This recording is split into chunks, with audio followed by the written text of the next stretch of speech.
Hi everyone, it's Jenny here to welcome you all to a look ahead. We begin with a look at a couple of news stories, but first a word from our sponsor. We invite you to plan now to come embrace the fun at Bryden Farm, where the tea is always on and the coffee's not far behind. Call ahead though, you can reach us at 90290707770. Jenny here with a look ahead at a few news stories making headlines this week. Ireland is currently seeing a wave of protests that began over fuel prices, but the situation appears to be about much more than that. Across parts of Dublin and beyond, road blockades and public demonstrations have drawn attention not just to the cost of fuel, but to wider concerns affecting everyday life. For many people, the frustration goes deeper.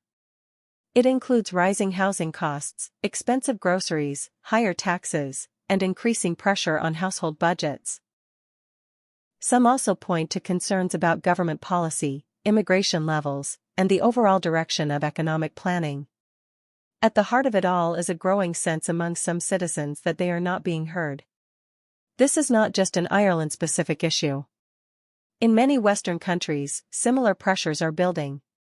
Canada, for example, has seen rising costs of living, housing shortages, and growing strain on public services. While the scale of protest is different, the underlying concerns are increasingly familiar. History shows that major protests rarely come from a single issue. Instead, one visible trigger often brings together a range of long-standing frustrations. In Ireland, fuel prices may be that trigger, but they sit on top of broader economic and social tensions.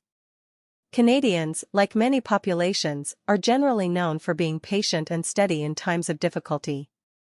But that patience is not unlimited. Recent years have already shown that public frustration can lead to large-scale demonstrations when people feel pushed too far. What stands out most is not just the specific policies being debated, but the growing perception in many countries that ordinary people have less influence over decisions that affect their daily lives. Whether or not one agrees with the protests, they reflect a wider pattern that is appearing across several democracies. Ireland may simply be the most recent example. But it likely won't be the last. A new partnership is taking shape between Alberta Premier Danielle Smith and Nova Scotia Premier Tim Houston, as the two leaders signal closer cooperation on energy and economic development.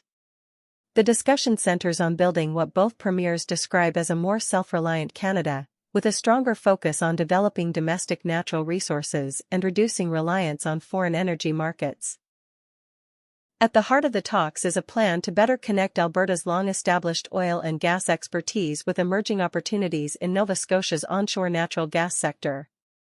Alberta brings decades of experience in energy production, infrastructure, and workforce development, while Nova Scotia continues to explore ways to expand its resource potential and attract new investment. The two provinces say this kind of collaboration could help strengthen Canada's overall energy security while also creating new economic opportunities, including job growth and increased investment in regional infrastructure. Alberta Energy Minister Brian Jean also played a role in organizing the roundtable discussions that helped bring the two provinces together. While still in the early stages, the partnership reflects a broader shift toward interprovincial cooperation in Canada's energy sector, with provinces increasingly looking to work together on shared priorities rather than operate in isolation. Supporters of the approach say it could help stabilize energy supply, strengthen domestic markets, and ensure Canada is better positioned in a changing global economy. Miramichi, Grand Lake MP Mike Dawson, who was in the news earlier this year for refusing an automatic pay increase, is in the news again. In a statement released April 8, Dawson responded directly to rumors suggesting he might leave the Conservative Party following recent political attention triggered by another MP crossing the floor to the Liberals. Dawson was clear in his message, saying he has no intention whatsoever of leaving the Conservative Party. He added that he ran as a Conservative, was elected as a Conservative, and will remain a Conservative. The comments come after public discussion and media speculation about possible further changes within the Conservative caucus. Dawson also pointed to his position on parliamentary pay as a factor behind some of the attention. He says his position reflects his broader approach to accountability and representing constituents. Dawson emphasized that he intends to continue voting based on his judgment on issues affecting his riding, while remaining committed to the commitments he made during his campaign. Dawson is not alone. A number of Conservative MPs have issued public statements this week reaffirming their intention to remain within the party following increased political speculation. Dawson says he will continue to serve as Member of Parliament for Miramichi, Grand Lake as a member of the Conservative Party of Canada. It's nice to see an elected official who sticks to their commitments. Hi, it's Michelle here with a look ahead at community events for April 13th through April 19th. Monday, April 13th, in Wolfville, Soups and Sides at the Wolfville Farmers Market presents Monday is for Momos, a free community meal in partnership with Momo Nepal. The event runs from 5 to 6:30 p.m. and also includes table crafts hosted by the Wolfville Art Hive. Everyone is welcome to attend. Tuesday, April 14th, Halifax hosts the opening of Outfest, running through April 19th. This is Atlantic Canada's largest queer performance festival, featuring theatre, music, dance, comedy, and more at venues across the city. Each night, free Craig's cookies are available on a first-come, first-served basis while supplies last. Wednesday, April 15th, there are several community events. In Yarmouth, Families at Play runs from 9 to 10 a.m. at the Hebron Recreation Complex, offering indoor soft play for families at a low cost per family. Later in the day, Sea Level Brewing hosts a paint night with Valley Art workshops featuring the Fire Horse design, and in Hebb's Cross, a painting with wool workshop runs from 6 to 8 p.m. Thursday, April 16th, Irish set dancing takes place in Wolfville from 1 to 3 p.m. at the Royal Canadian Legion, offering a welcoming social dance session for all experience levels. Also on April 16th, the Sackville Business Association Spring Giveaway closes at 11:59 p.m., and a public meeting for the Hance Harvest and Pumpkin Jamboree takes place at 6:30 p.m. in Windsor. On Friday, April 17th, veterans in Greenwood are invited to a Veterans Coffee Social at 619 Central Avenue, offering coffee, snacks, and social time.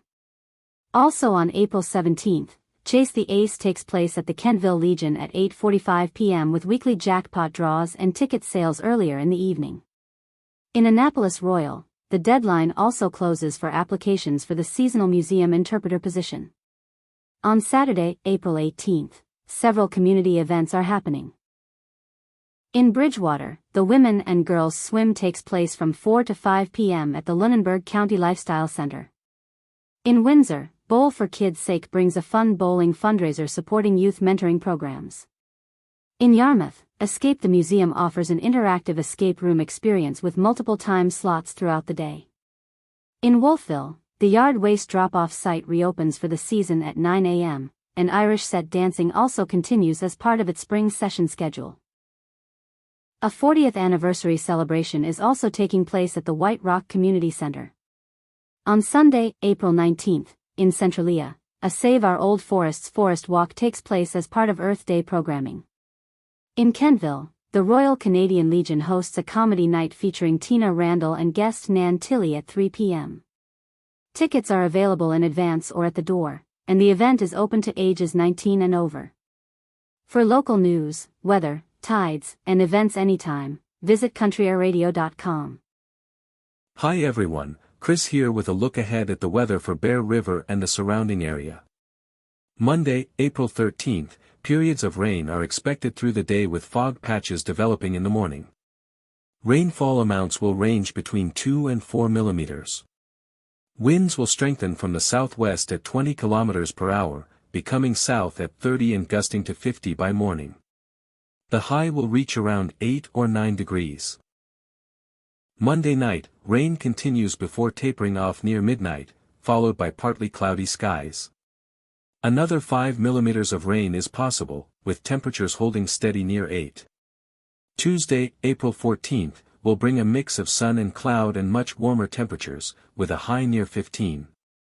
Winds will be lighter and mainly from the northwest. Tuesday night, clouds return with a 60% chance of showers and a low around 6. From Wednesday through Saturday, expect mostly mild spring weather with a mix of cloud, sunny breaks, and occasional showers. Highs will range from around 10 to 16 degrees through the period, with overnight lows generally between 5 and 8. The warmest and brightest days appear to be Friday and Saturday, when temperatures could climb well into the teens. That's a look ahead at the weather. To find your local weather, visit Country Air Radio.com or get our Country Air Radio app, also available for free at countryairradio.com.